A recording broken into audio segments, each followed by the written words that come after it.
ए भैया ट्रॉली से दूरी बनाए रखे और माता रानी को जोर से नारा लगाना है। सरस्वती माता विद्या की दाता, सरस्वती माता विद्या की दाता। हम सवारी कौन करेगी माँ शारदे, हम सवारी कौन करेगी माँ शारदे। घर हमारा बाटे जिला दरभंगा, होके न दे हबो भसान में दंगा। लफुआ ग्रुप से निवेदन है कि कृपया ट्रॉली से दूरी बनाए रखे। घर हमारा बाटे जिला दरभंगा, होके न दे हबो भसान में दंगा। जल्दी केहू बोली लफुआ के टोली से टान में हटान में हटान में मरब समान में बोली जे भसान में, मरब समान में बोली जे भसान में, मरब समान में बोली जे भसान में, मरब समान में बोली जे भसान में। हमारे कमेटी से निवेदन है कि कृपया प्रसादी सभी माता एवं बहनों को मिलना चाहिए। लफुआ ग्रुप में जितने भी हैं सब लड़कियों को पीछे से छेड़ रहा है। हमारे थूथार ग्रुप के कमेटी से निवेदन है कि लफुआ ग्रुप को साइड में ले जाए और उसे अच्छी से समझाए। ए भैया ध्यान दीजिए। गाना बाजी लफुआ के मोबाइल में पिन लगा के जदी जे केहू बोली मरे बभुइया लौटा के, मरे बभुइया लौटा के।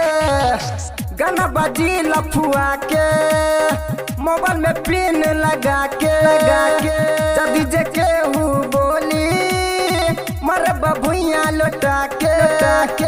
कोनो गली मोहल्ला न बाची कोई भसान भाई रे इतिहासी। छोट हो के या बड़े भाई राख सबका ध्यान में। मरब समान में बोली जे भसान में, मरब समान में बोली जे भसान में, मरब समान में बोली जे भसान में। सब आदमी जोर से बोलिए सरस्वती माता की, सरस्वती माता की, माँ शारदे की, माँ शारदे की, बिना पुस्तक धारने की। बटे ई थूरा थर कमेटी जे बोली तोरा दल लेठी जे होई बाधा में समझ ले मदल गर डका बारा के। ए भैया आपस में झगड़ा मत कीजिए। ए भैया झगड़ा मत कीजिए। बटे ई थूरा थर कमेटी जे बोली तोरा दल लेठी जे होई बाधा में समझ ले मदल गर डका बारा के। डीजे के बेस बढ़ाबो ये भाई तबे नु नाचे में मजा जे आई। रंग ये वीर न पड़े ये भाई केहू के आँख यार कान में। मरब समान में बोली जे भसान में, मरब समान में बोली जे भसान में, मरब समान में बोली जे भसान में। हमारे थूथार कमेटी से निवेदन है कि कृपया सभी माता बहनों को सही से ले जाएं और कोई प्रकार का कमी नहीं होना चाहिए।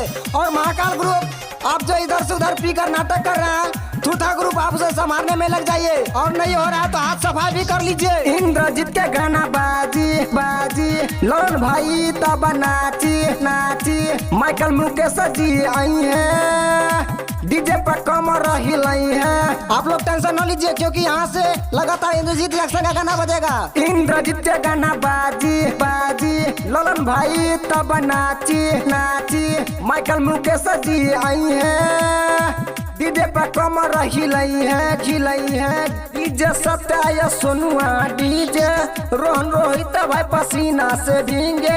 राकेश रॉकी संजय विकास चंदन के राख दयान में। मरब समान में बोली जे भसान में, मरब समान में बोली जे भसान में, मरब समान में बोली जे भसान में।